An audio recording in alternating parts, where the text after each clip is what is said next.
Hi, my name is Wassim Dabboussi, CEO and co-founder of the Muslim Boss Movement. I'm a serial entrepreneur, passionate father, and loving husband. I'm passionate about making people the best version of themselves and elevating the world's consciousness. I'm also an advocate for harmonious and happy families. Meet my partner, Razwana Yousaf, CEO and co-founder of the Muslim Boss Movement. Razwana is also an award-winning entrepreneur. She's passionate about teaching about entrepreneurship and is an advocate for mental health and a holistic lifestyle. Razwana is also a loving wife and mother of two. Now, you're in the right place if you are running yourself into the ground by over delivering but undercharging your worth. You may be feeling inadequate as you don't understand the right and effective way to grow a successful business that you love without the burnout. You may also be comparing yourself to others in your industry and secretly feeling jealous. Today, we are going to cover the three secrets that every successful entrepreneur, as well as self made billionaires, know and use every single day so that they can do, be, and have anything that they've ever wanted to. And you too can achieve the same level of success by following these secrets. We're going to learn how you can make money using your existing talents and skills. We're also going to uncover the one thing that you need to master before you spend time, money, and energy on your business, and a way that you can reach a global audience from the comfort of your own home around your existing lifestyle. You see, surely I knew there's going to be a better way. But I Googled and searched and I could not find one single business community that encompasses the three things that we believe are the basis for entrepreneurial success. So this is why I started my search and started founding the Muslim Boss Movement. Today we will cover the three secrets. The number one is that you are already an expert without even realizing it. Number two, mindset is everything, and mindset is also nothing. And number three, making global impact from your laptop is possible for you. You see, already you have vast and deep wisdom and knowledge. You have existing knowledge and the power to position yourself as an expert to teach the world, and you may not even realize it. You may not even realize that you can reach and have a global impact, and all that you need is the right direction of where to find your tribe. Now, take a look at these famous scientists and billionaires who stopped short of having a degree. However, had they not moved forward and taken the leap, we would not be able to enjoy the impact that they've had on the world. People like Edison, the Wright brothers, and Bill Gates all took a leap of faith and believed in themselves. You see, your brain has a negativity bias to protect you from harmful things. That's your fight or flight response. And this is great to keeping you alive. However, this is not so great for growth and success. And it gives you a lot of negative messaging and programming about who you are. Because when you do something that is out of sight of your comfort zone, your lizard brain kicks in. Your autopilot fight or flight, you feel uncomfortable, so your brain rejects it and it stops it from the discomfort. You find excuses to not move forward and you block yourself around not putting yourself out there because you may feel like a show off. What you need to do is to break through these limiting beliefs. You need to remove the T from I can't to become I can and look at what beliefs are getting in your way. How can you flip the switch on those old beliefs? Prioritize a mindset of self belief, self worth, and growth. Write yourself a new script. What does the new confident version of you look like? Be that version of who you already have, who you already know has the success that's already inside you. Put in a daily mindset practice. Get support when needed, and you'll be surprised how fast results can happen. Now, making money online may seem impossible. However, what we know in today's world, it is possible, and thousands of entrepreneurs have been able to make a global impact and make money online through their laptops and their computers. And this is also possible for you if you know how to do it. The first thing you've got to do is find your tribe. There are millions and millions of people out there, and in today's technology with laptops and mobiles, we can reach thousands, if not hundreds, and millions of people within seconds if we know where to look for them. And that is the power of globalization. Take a moment to think about Facebook. Facebook has over 2 billion active users alone. Instagram has over 800 million active users. TikTok also has 800 million active users. LinkedIn, on the other hand, also has over 80 million active users. Now, do you think your tribe is there? So, what we've covered so far today is number one, you are an expert, and all that you need to do is change your mindset and believe in the skills and talents that you already have. And number three, well, that was number two, the changing your mindset. Number three is that you can make a global impact from the comfort of your own home through your laptop. So I'd like to ask you a question. Has this resonated with you? Are any of these secrets or any of these three things that we've discussed today things that you know are holding you back? If you answered yes or any of these resonated with you, I have good news for you today. And that good news is the Muslim Boss Movement. This is why we started the Muslim Boss Movement, because this is a revolutionary movement surrounded by confident, motivated entrepreneurs just like you who are there to support each other and have done the things that you want to achieve. Because what we know is success leaves clues. So, right now, you have two choices: take a leap of faith or do nothing. If you do nothing, nothing will change. But if you want to take that leap of faith and find out what your personality, what your boss personality is, just go to bit.ly MBM personality and take the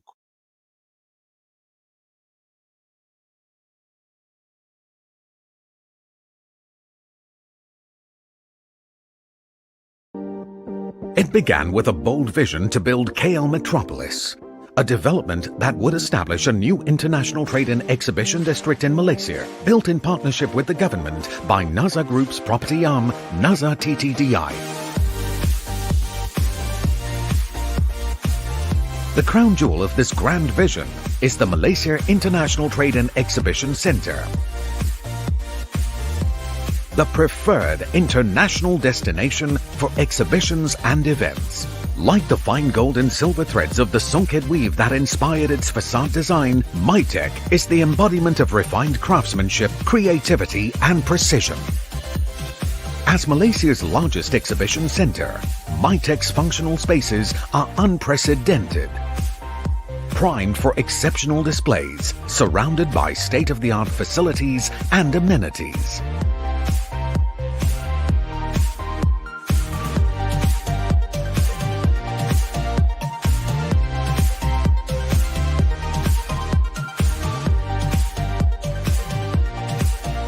This iconic structure affirms a commitment to innovative excellence. It is a showpiece of engineering ingenuity.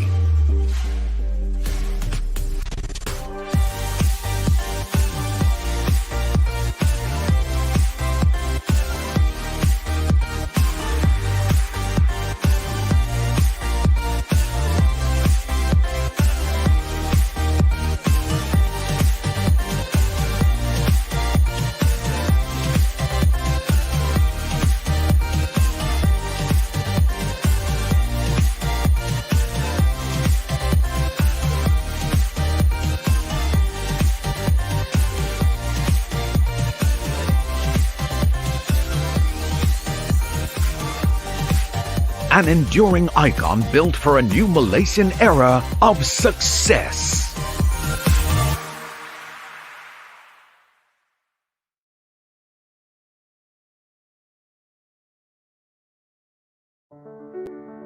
The world is a forest in which all lose their way. Through different paths we go astray.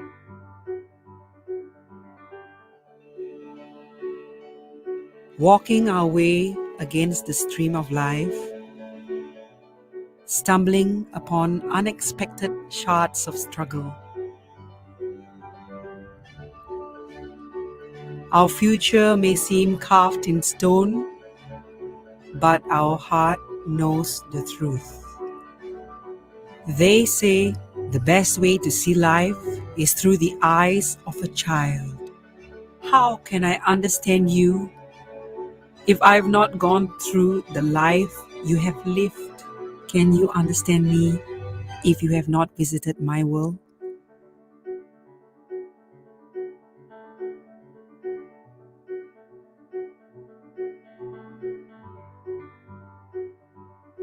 One should be acknowledged by their determination, not by the color of their skin. Do not compare yourself with others. Compare yourself with who you were before. When I falter, I should hope that a helping hand will lift me up. For some people, acceptance is not a given. Their freedom of choice is denied. Yet, like millions of butterflies swarming the lake, their lives matter too.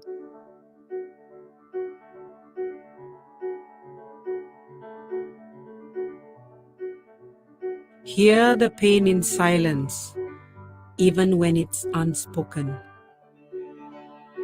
One can get trapped in a box that's too small to breathe in.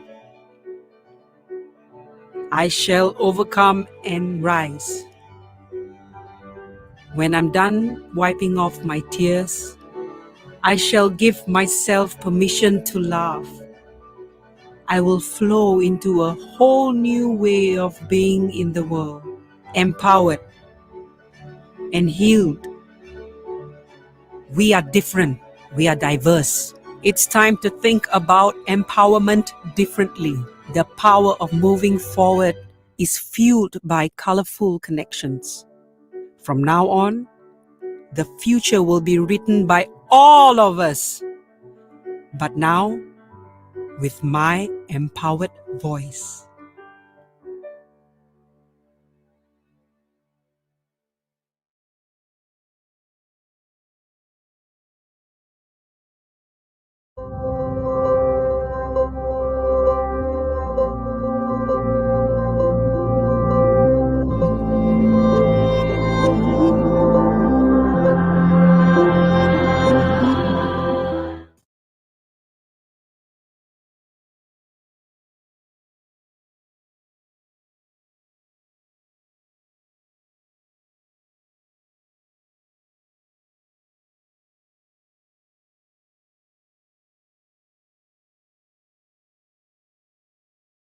Hello everyone, my name is Maria Bremen and I'm a Reiki practitioner of both Western and Eastern styles.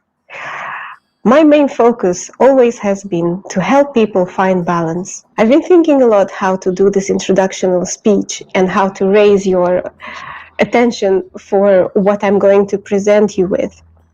So I would start simply saying a few words that the year 2020 was the most challenging year I ever faced with. A couple of years ago, I switched career. I quit my job. I quit my full-time job at a huge company. And with shaky hands, I started my own company called Brighten Up with Reiki. And it's been challenging, but it wasn't as tough as it was now in the year of 2020. Because of the coronavirus, my business became compromised.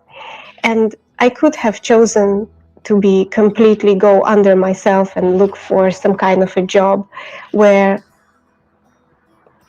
I'll try to survive and make my living, or I can carry on with my business, creating a new platform. And I did the latter. I believe that self-empowerment, not only women's empowerment, but self-empowerment is extremely important.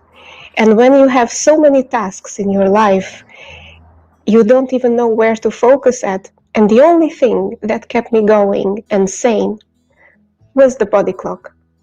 Keeping simple rules of what time of the day is the best for what activity made so much sense. It was much easier for me to create a calendar on a daily basis and dedicate where I should invest most of my energy doing certain things. That's why I am sharing the body clock video with you, because I believe that everybody must know more about their own bodies. They should find the balance between body and mind, because body and mind is all we have. And this is the only thing that we can empower. And if we can do that, we can help to empower anybody else around us. I hope you will enjoy this video. And yeah, you shall see. Thank you. Bye.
Realize the possibility of a business opportunity in a diverse global market worth billions, connecting you with the rest of the world.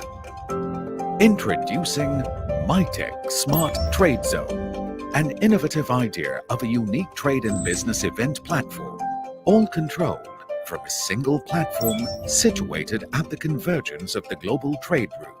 Besides being on-site, it also allows you online access via the SDZ app. This enables all access to the facilities and programs offered by SDZ 24/7, all in real time.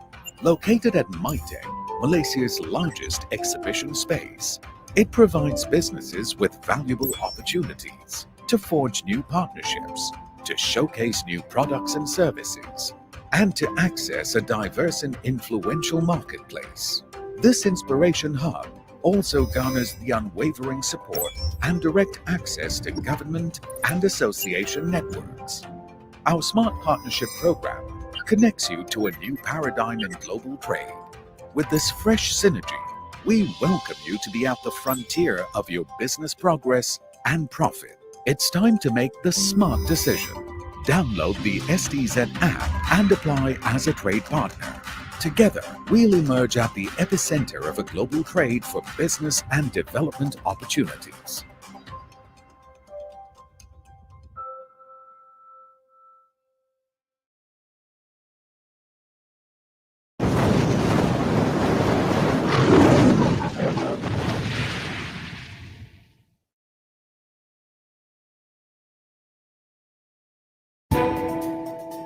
What happens when international bodyguards, soldiers, and police officers come home to find that violence against women is increasing in their communities?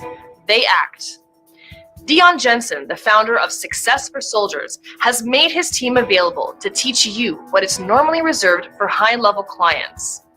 The ability to see something before it happens and leave, or use a physical technique that doesn't rely on strength. Success for Soldiers instructors are trained to protect people for a living. They teach from experience. Don't be a victim. Contact them now. Kia ora, my name's Dion Jensen from New Zealand, and I'm a feminist. Yep, I said it. I'm the founder of ProtectingWomen.global, the founder of the Lion Academy, the founder of Success for Soldiers, and lots of other initiatives from around the world. And it is absolutely a bit of a shock, to be honest, to be asked to speak at a global women's empowerment summit. Because although I've been very active in this space, there has been an underlying ethos that women's issues can only be solved by other women. And I 100% disagree with that. and I've said it publicly a lot of times, which is probably the reason why I don't get invited to speak on these things. Because most of the problems that are perpetuated against women are by men. So logically for me, if men are causing issues to our sisters, then other men need to step in there and sort them out.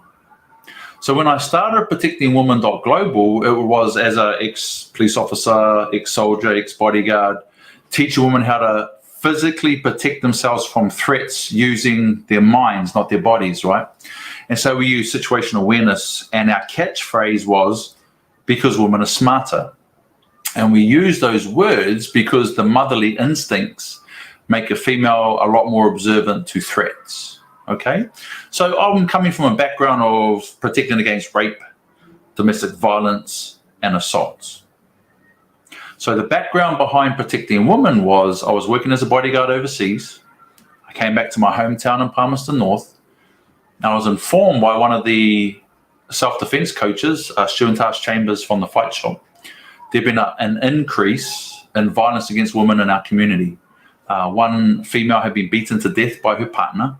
Multiple domestic violence incidents, a couple of rapes. And so violence against women was increasing in our community. And having the skill set on what to look for and how to think, I created Protecting Women Global. Now, I had already written the book you'll see behind me, The Good News About PTSD, Post-Traumatic Stress Disorder. So I was already dealing with people that had been subjected to trauma. I was already dealing with rape victims, sexual assault victims, and the trauma attached.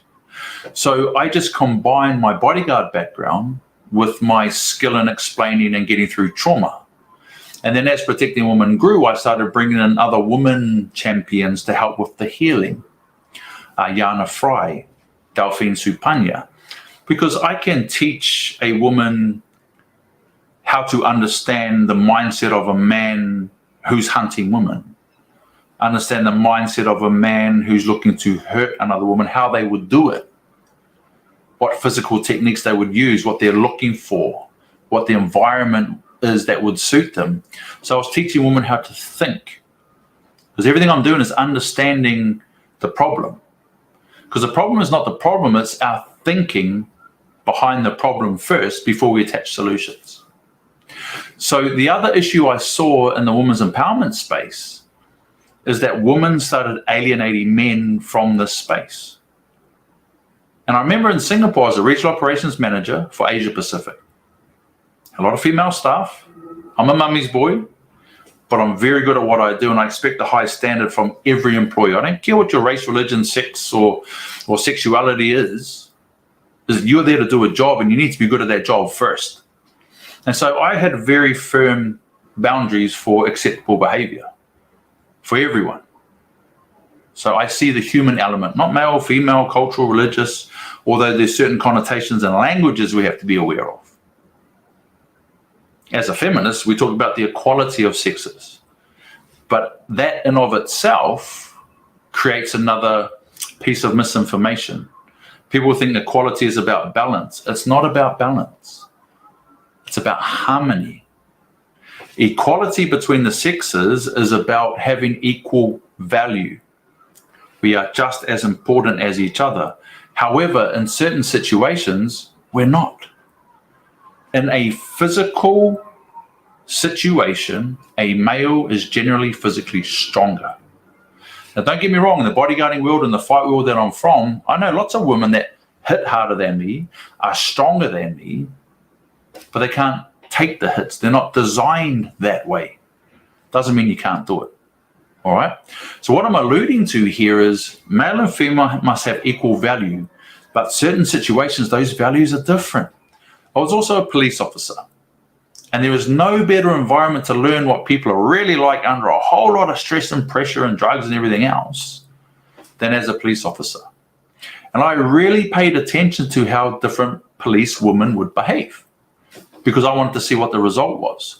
Now, we turn up to a fight where there's gang members involved. Myself, as a male police officer, physically bigger and stronger, had more value in the physical altercation.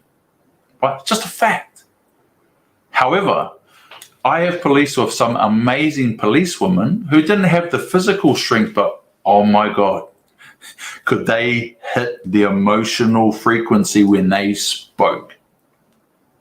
For example, we had this big gang member. He'd been involved in a fight. I turn up there. I was working by myself. I'm pretty well known in the community as someone that can look after himself. And so when I see someone that's big and tough, we generally don't have an issue. Because I'll just turn up and say, hey, brother, what's going on? And I'll say, hi, Dion, I just had a disagreement. Just this, and this is going on. I said, well, what happened? And there's not a lot of angst between us when you're comfortable within yourself. But this particular gang man was pretty angry. And he was still coming off the adrenaline high of having this fight. And I said, brother, just take a couple of breaths and take your time. I'll just wait here for a second and then we'll have a bit of a chat. Before he could answer, another police car turned up. And this female constable, she is an amazing police officer, hops out of the car. This gang member saw her, gets a fright, and he comes straight out. He goes, Dion, please, can you arrest me? Put me in the car and take me away before she talks to me. This is a huge gang member, right? And so this police officer, her name is Helen, she's amazing, comes walking over, and she looks at him, and she's like, what are you doing? And she just hit this mother pitch, this whole pitch of a woman who sees the good in this person, seeing them doing something that they're better than. And she is speaking with this motherly disappointment, this motherly reprimand of this huge gang member who's begging me to arrest him so he doesn't have to listen to this. Because she was able to speak directly to his emotions. Now, can men do that? Of course they can. Can they do it in a way that a woman can? No. All right? In that situation, Helen as a woman had such a higher value in that situation. The value of males and females, we are equal. We should be able to work in harmony. But by situation, our values are higher and lower depending if we're males or females, or, and this is the next level we're going to go to, depending on the masculine or feminine energy of those involved. Now, I am 6'4", 120 kgs. I'm a strong guy. I'm a tough guy. I've been as mentally tough as you can be as a soldier and a police officer and a bodyguard. I'm also very mentally strong with my intellect, my ability to think, control my thoughts. Very, very strong emotionally. I can regulate my energy and my emotions. I'm very in control of myself as a human being. However, I'm also in harmony between my masculine and feminine energy. So as you can see, my logo and everything around me is that of a lion. But in the center of my logo, if you look closely, that black face is a lioness. It's a female. My logo, where a lot of other females that disagree with what I say, it's all masculine, it's all male lion, it's all masculine energy. No. It's a male lion and a female lion. It's masculine and feminine energy in harmony. So, as an example, I'm a mummy's boy. My dad's 6'6", Samoan, 150 kgs. He's a mummy's boy. We're very comfortable in our feminine energy. And I want to tell you an interesting story. When you look at protectthewoman.global, you're going to see me in a black shirt, full masculine energy, full soldier mode, not a lot of wasted emotion, very to the point. Masculine energy in there, right? I've seen women do the same. Women can activate masculine energy. Yet when I was in Malaysia and doing a lot of inspirational speaking, as you know that I do, I was at a particular seminar. I was wearing the pink Protecting Women t-shirt, and I was spending a few days there with the Malaysian audience, you know, doing group activities. And I invited a few back to my apartment in Malaysia. I had this great Indian friend, female, and when we're in the apartment, there's about 10 of us doing some coaching. She looked at this picture by my TV, and she says, Dion, who's that? I said, oh, that's my wife and kids. And she looked at me, she goes, you're straight? I thought you were gay. Because I was exuding all this feminine energy, inclusiveness and empathy, and big guy, pink t-shirt, got stereotyped. Because gay was synonymous with feminine, which again is not accurate. These are people's stereotypes. So masculine and feminine energy within ourselves is another conversation that we need to have. And I know other speakers are talking about it. So as the founder of ProtectingWoman.global, I would like to just put a stake in the ground from our perspective to say that women cannot solve the issues that are perpetuated by men. Men need to sort those issues out. Gentlemen need to come in there and sort that out. If you've got big, tough, angry, horrible men that are raping, beating, and scaring women, no woman's going to be able to deal with that. But I can step in there with my tribe of gentlemen that are just as strong, a lot stronger in some cases, with the skill set to deal with those men. Now, when we get to the next stage of teaching women how to think in that hunter mindset to protect themselves, that then rolls into the Protecting Women courses that we have. So the Protecting Women courses that we have virtual and online courses where we can teach you how to think and be situationally aware to keep yourself safe. Then with the good news about PTSD, if you've suffered any trauma, we have programs to talk you through that trauma so that you're safe and confident within yourself, to then connect you with some other female in our network and team that can take you through the rest of it. For example, our rape victims, when they come through the physical part of the course, we teach them situational awareness, we teach them some physical techniques, definitely teach them the law and legislation. And then once we've finished that off, I help them with the trauma component. Then I can hand them over to a sister who teaches them about how do I get comfortable with being touched by another man again? How do I reconcile with myself wanting to have sex again after being raped? How do I feel safe around other men after I've been beaten? These parts of a woman need another woman to hold them through that. Because I can't speak as a woman because I'm not a woman. And even with as much feminine energy as I can muster, I can't speak to those female parts. Because the value of being a woman in that environment is higher. Whether you talk energy, whether you talk frequency, whether you talk value. So that's how we help with ProtectingWoman.global. There's the physical aspect to start with, then the trauma, then the inside out with the empowerment. If that's of any interest to you, go to ProtectingWoman.global. And there's actually a free handout. You can do a Women's Night Out checklist. And if you ever want to deal with self-esteem and self-confidence, we've got programs to help with that. So as a little bit of an example, I'm going to share a couple of clips here from the video series so you can ask yourself some of these questions. Okay, a very basic threat assessment information session. So in the last video, we talked about the targeting dot, which are where are the areas that you're vulnerable. And then when you identify these areas, you go into each one, if it's for you, and conduct the threat assessment. Okay, where are you at risk? Where are the threats in regards to that space? So we're not going to do all of them. We'll just do the one that we cover on the course for this particular course, because we run it obviously for all other parts, is in regards to social. And for this one, we're going to do a girls' night out.